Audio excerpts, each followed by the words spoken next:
El primer punto, Hernán, vamos a meternos ya a lo que es lo económico y lo político. Esta inflación sin respiro, pronósticos que se veían este fin de semana, que hablaban en torno al 60% para el 2022, cuando empiezan a proyectar.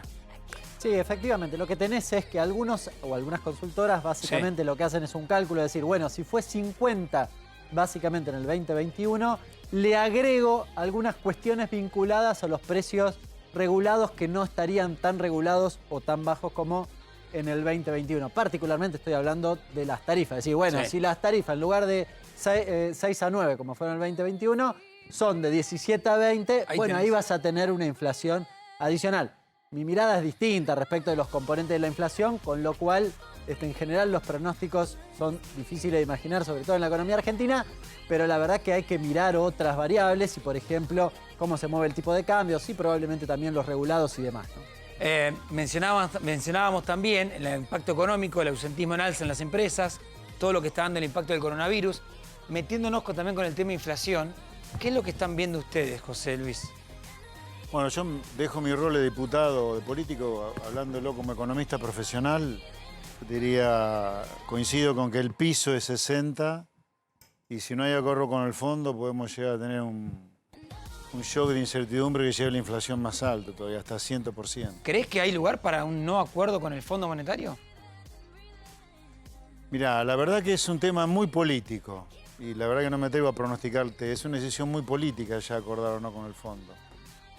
Si hay acuerdo, te diría, va a haber que dejar de barrer mucha basura bajo la alfombra, como decía Hernán, y la inflación estará entre 60 y 70%, para mí, me hago cargo del pronóstico. Pero si no hay acuerdo con el fondo, me parece que podemos llegar hasta ahí, 100%. Hernán, vos decías más al principio del programa, la discusión estaba por el déficit fiscal. Sí. Y ahí un punto clave. Sí, con el Fondo Monetario aprovecho y actualizo una información respecto de lo que hablábamos al inicio. Sí. Está muy verde la reunión de Guzmán con la oposición. Hace un ratito se confirmó que Guzmán está viajando a San Juan con el presidente en el día de mañana. Sí, no se hace a lo mejor, tiene, ¿no? Claro, y tiene una reunión confirmada el martes a la mañana. Listo, con lo cual entonces, se da en principio por caída para el día martes, que era un poco lo que pronosticábamos, no sé en el resto de la semana, pero en principio sí. Lo que decíamos, y lo pongo un poco en autos a José Luis, es la discusión aparentemente con el Fondo Monetario y el gobierno está estancada en una discusión vinculada al déficit fiscal donde el Fondo Monetario propone una reducción de 1 punto porcentual del PBI en materia de déficit fiscal, lo cual significa un ajuste bastante significativo y se aleja del 3,3 que tenía previsto en principio en ese presupuesto frustrado que no se votó en el Congreso, pero que había propuesto Guzmán. ¿Ustedes un ajuste que consideran que si es del 1% es insuficiente inclusive? A ver, pensando en la gente, ¿no? Yo creo que viene un 2022 complicado. Porque aún con acuerdo con el fondo vas a tener 60% de inflación como mínimo. Eso es 10 puntos más que el año pasado. Así que a la gente, al bolsillo, que no le mientan. Y te digo, estoy hablando como economista profesional, ¿eh? Me saqué el rol de político. Te va a pegar. Así que tenemos un año complicado por delante. La economía no va a rebotar 10% como fue 2021. Apenas va a crecer algo si es que crece. Así que la inflación va a pegar. La otra cosa que me parece importante, y no es para arruinarle la vacación a la gente, simplemente para que cuando vuelva en febrero o marzo no se encuentre con sorpresas. El Banco Central ha subido las tasas de interés. Eso ha llevado, y eso me consta por mi empresa, por empresas de amigos, el descuento de cheque ya te subió en un banco. Vos antes ibas a descontar un cheque a 2 meses al banco al 35%, ahora te saltó 42%. O sea, para las empresas financiarse, tomar crédito para ampliar la planta, comprar más máquina, se le complicó la vida. Así que yo te diría, entre la inflación más alta, con o sin acuerdo con el fondo, el ajuste de la tasa de interés, tenés un año 2022 para remar en dulce de leche, te diría. Ahora nos vamos a meter con otra de las placas que tenemos preparadas. Pero el domingo pasado estuvo acá Javier Milei. Habló de su sorteo, de que, bueno, la verdad dijo, yo con mi sueldo hago lo que quiero. Fue todo un éxito, más de 1 millón de criptos. Le mencionábamos que vos te habías planteado que no lo harías. Considerás que un diputado tiene que vivir de su salario. ¿Qué pensás de lo que hizo en general, con todo lo que fue dando? El sorteo. Lo respeto, como liberal, uno tiene grabado el respeto irrestricto al proyecto de vida del prójimo, así que no tengo ningún juicio para emitir. Yo te hablo de mí personalmente, yo creo que por el trabajo de uno Yo siempre cobré, toda la vida cobré, y por el trabajo que hago, donde me dedico el 99% del tiempo, creo que está bien cobrar. Como lo fija la Constitución, dicho sea de paso, ¿no? La Constitución dice que los diputados y senadores tienen un presupuesto que asigna el Tesoro para ellos. Hoy escuchaba a Carolina Lozada, en una entrevista dice, hay que ampliar las propuestas de Esper, de Milei, hablar Juntos por el Cambio. Se está dando un momento de mucho ruido entre los que dicen, pará, Esper y Milei son el límite porque no tenemos que llegar a ese sector de la derecha, y otros como Patricia Bullrich, ahora Carolina Lozada, Martín Tetaz, que dicen, ampliémoslo. ¿Vos qué creés que va a ser Juntos? ¿Qué quieren hacer ustedes? ¿Creés que tienen que confluir con Juntos en 2023? A nosotros en Avanza Libertad lo único que nos importa es plantearle a la gente que nos votó y la que no nos votó soluciones concretas a sus problemas concretos.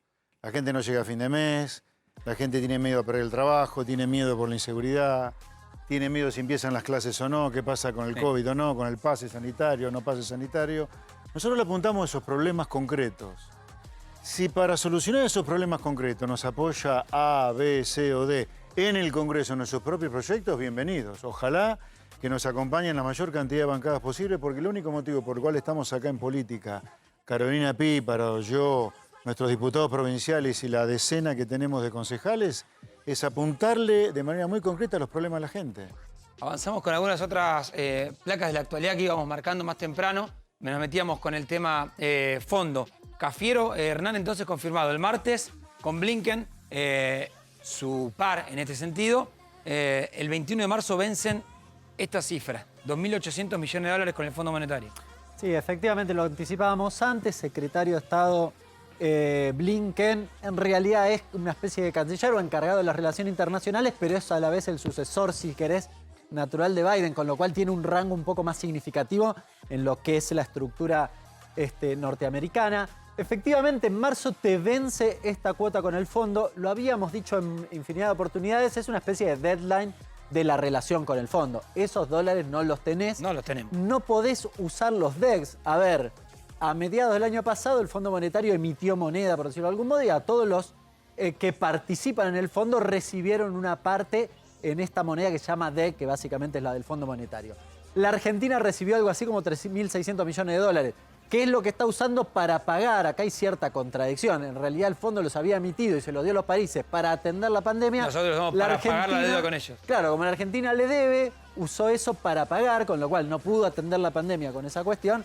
Y básicamente, bueno, entre enero y febrero dejan de estar estos 3.600 millones de dólares que les mencionaba recién. Y el vencimiento de marzo te cae con que o los tenés que pagar con las reservas, básicamente, o... opción B, tendrías que tener algún acuerdo a esa altura del partido. Y bueno, en ese sentido me parece importante remarcar que el gobierno debería actuar con un poco más de responsabilidad. Si vencen en marzo casi 3.000 millones de dólares que no tiene, porque no las tiene líquido para pagarlo, y va a mandar un proyecto extraordinario para tratar el acuerdo con el fondo, que lo mande ya. Porque, ¿me entendés? Un acuerdo con el fondo no es biribiri, no es zaraza. Es puro número, fórmula, cálculo, que tiene que ver si es consistente o no es consistente. Eso no se hace en 48 horas. Da la sensación que se estancó, realmente se estancó. Entonces, digamos, el gobierno debería convocar ya extraordinarias para discutir ya el acuerdo con el fondo, porque un acuerdo con el fondo no es zaraza, insisto, son todos números. Convocó a gobernadores de Juntos por el Cambio en la Quinta de Olivos, y la verdad que, salvo la jugada que hizo último momento Morales, la oposición no iba. Entiendo que no es tu partido, pero convocó al principal partido opositor y se estancó también. Bueno, no sé por culpa de quién, independientemente por culpa de quién, yo lo que te digo es que la principal oposición y el gobierno se comporten de manera muy, muy responsable, porque acá no podés no acordar con el fondo. Tenés que tener un buen acuerdo con el fondo, pero no podés no acordar. Y esto de dilatar el comienzo de la discusión interna te pone más cerca del no acuerdo que del acuerdo, porque de ninguna manera nosotros de Avanza Libertad le vamos a decir ok al acuerdo con el fondo porque el gobierno ponga una pistola en la cabeza el 28, 29 de febrero. No sé si este año es bisiesto o no. ¿Me entendés? El acuerdo con el fondo hay que empezar a discutirlo ahora, pues son un montón de números que hay que discutir sobre la mesa y muy complicados y que le pueden afectar severamente la vida de la gente. Por ejemplo, no es lo mismo cerrar la brecha en 10 meses que en 2 meses. La brecha cambiaria, digo, que del 100%. ¿Me entendés?